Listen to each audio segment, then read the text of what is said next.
Vindictive attacks, conspiracy, paranoia, and a single-minded ambition.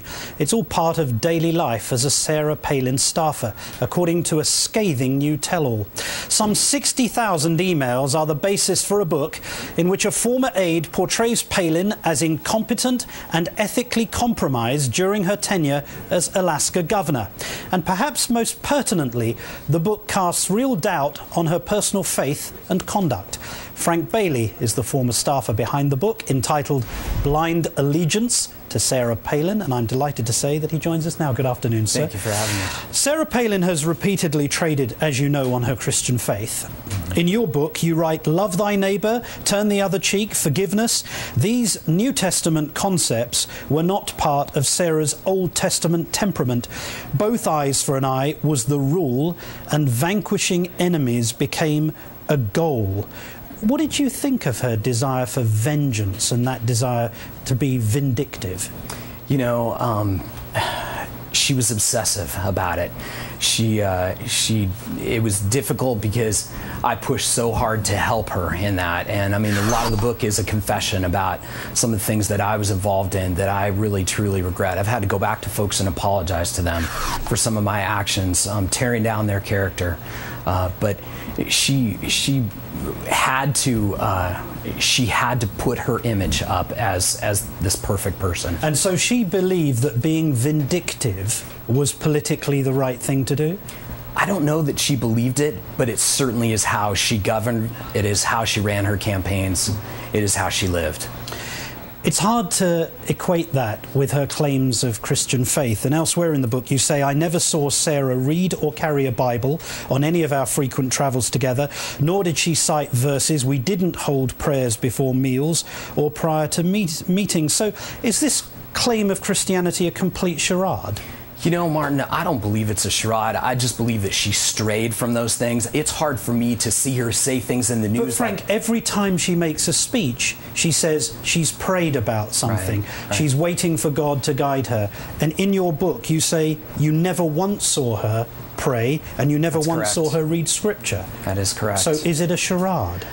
I'd like to believe not. I just believe that she strayed from that, and I believe she's using that as a mantle to try to ingratiate people out there. I mean, when I see her say stuff in the media like WTF about Obama's words, that is hard for me to hear. That's not the person that I signed on to help in 2005 and 2006 and fought so hard to help. Why did you stay with her for 3.5 years if you find these things so repugnant now?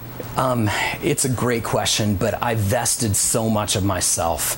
You know, some people describe it as a bad relationship where you get in and you pour so much of yourself into something. Were you starstruck? Maybe, possibly. Because in the book you said you would have cleaned toilets for her if she'd asked. We did clean toilets. So were you completely overwhelmed by her charisma? You know, her charisma was moving, there's absolutely no doubt, but we did anything and everything. You know, the Blind Allegiance is a tale about somebody, myself, who worshipped someone who did not deserve worship. You know, in my beliefs, I mean, worship should belong to God, not a person. And the sad thing is she wanted to be worshipped. She wanted people out there to believe that she was perfect and not real, someone who made mistakes. Are those characteristics, do you think, that are appropriate for a president? I believe our leaders should be strong, honest, and principled. And we detail in Blind Allegiance that she is not any of those things. And with very specific examples, a lot of times her own words. I do not believe she would be a good leader. I don't want to see her lead a party. I do not want to see her lead this country. You believe that so strongly? I do, absolutely. And you believe that for what reason? For what I saw firsthand, and again, for some of the things that I was involved in, that I took part in the book. I mean, she, from her office, had me digging up any kind of dirt on somebody who was an advocate in the causes she said she believed in. Some of these Christian causes, she had me overturning sex records, sex offender records, you know, criminal records, any kind of dirt I could turn over on this specific person. What kind of person is going to, with the FBI and the IRS at their beckon, what kind of leader is that going to make them? Very briefly, Frank, have you heard back from her since you published your book? I have not, no. I guess that's hardly a surprise. Yeah.